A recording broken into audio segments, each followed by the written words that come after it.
Xbox and Call of Duty had a showcase just a few days ago where they covered a ton of info on the upcoming Black Ops 6. And if you click this video, obviously you saw the title and thumbnail. So I'm going to break everything down and give you all the info you need to know about Black Ops 6. So lock in. First things first, let's cover the release date and some really important release info. The release date for this game is October 25th, and of course it will be releasing on PS5, Xbox Series X and S. And surprisingly, it will be going to the past gen systems, so Xbox One and PS4 will also be able to play this game. I know a lot of people don't like that developers are still clinging on to Xbox One and PS4, but hey, for them, it's more people, more sales, so it makes sense. And to all my Xbox fans out there, do y'all remember when they acquired Activision? Yeah, that's actually a very prominent piece in this release for this game. Black Ops 6 will be releasing on Xbox Game Pass on day one. It is the first Call of Duty to ever do this, and it's probably the best Call of Duty to do this with. Everybody's gonna try and play this game, and if you have an Xbox or a PC with Xbox Game Pass Ultimate, you will be able to play this game without spending a dime. Xbox Game Pass is legit a cheat code. It's one of the best subscription services ever made, and I'm being so honest when I say that. Okay, moving on from Xbox Game Pass and all the release info, let's talk about the story and the campaign details that you may need to know. Firstly, this game is set in the 1990s after the events of Black Ops Cold War. A lot of people were wondering where Black Ops 5 was. It felt like we just jumped from 4 to 6,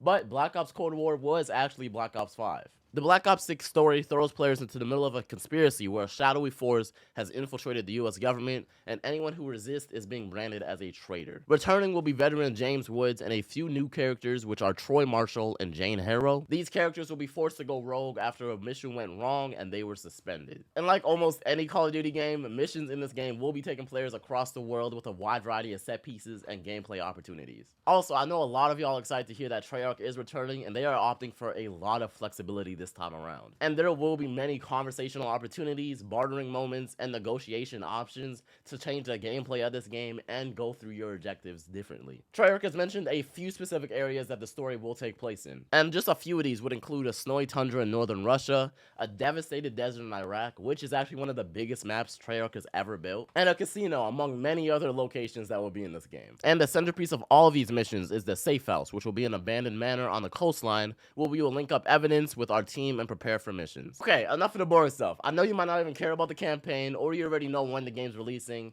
but did you know that Black Ops 6 is completely redoing the Call of Duty movement? And by redoing, I literally mean redoing everything. They've introduced a new system to Call of Duty called Omni Movement, which, as the name entails, allows you to move in any direction while running, diving, or sliding. It sounds simple, but visually and gameplay wise, this legit changes everything. You're legit able to hit a 360 dive, and instead of spinning while laying flat like we do now, your operator will literally spin around 360. It's hard to explain, but just look at it. I'm really excited to see all the new versions of trick shots and stuff that will be upcoming when this game releases. And having a game redo its entire movement, especially Call of Duty, is just so fun to see. While on the topic of movement, I'm sure you're wondering what multiplayer will be like. So don't worry, I got you. The Black Ops 6 multiplayer will have 16 maps at launch. This will include 12 6v6 maps and 4 strike maps, which can also be played in 6v6 or 2v2, whatever floats your boat. With the new multiplayer system, there will be 3 new main playstyles. First is an Enforcer, which are hunters who like to stay on the move, get kill streaks, pretty much anybody that wants to rack up a ton of kills in a game. Legit.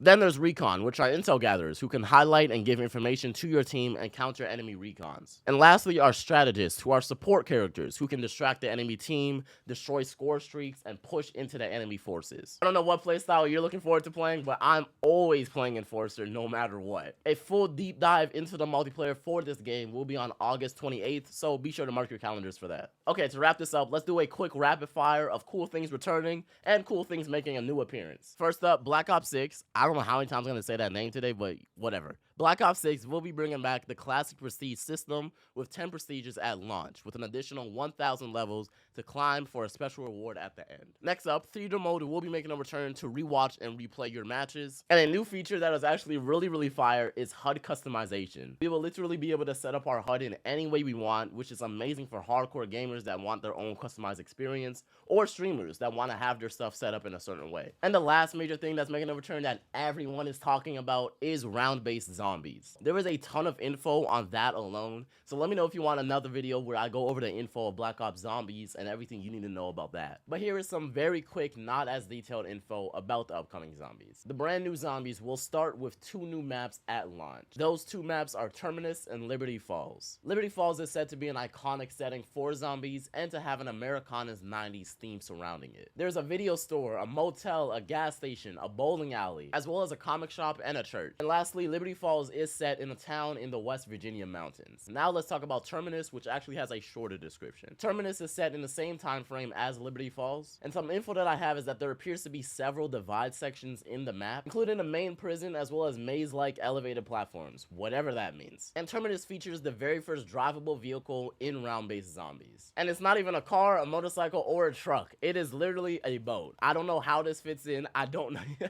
I don't know how this fits in with the map exactly. We don't have a lot of footage of it, but apparently it's there. There's way more info, but with just that alone, this Zombies looks very promising, and I'm looking forward to playing it. At the end of the day, this could very possibly be one of the best Call of Duties ever made. It is the first Call of Duty to ever have a full 4-year development cycle. They completely redid the entire movement system, and there are a ton of things making a return that people have been wanting for years, like round-based zombies, and there are a lot of new stuff as well that will be adding to the gameplay experience a lot. I honestly cannot wait to get my hands on this game and see the new movement, but definitely let me know what you're excited to see. Let me tell you a little story about this girl I love too much. Man, the moral of the story is you cannot love too much. Oh baby, I gotta live.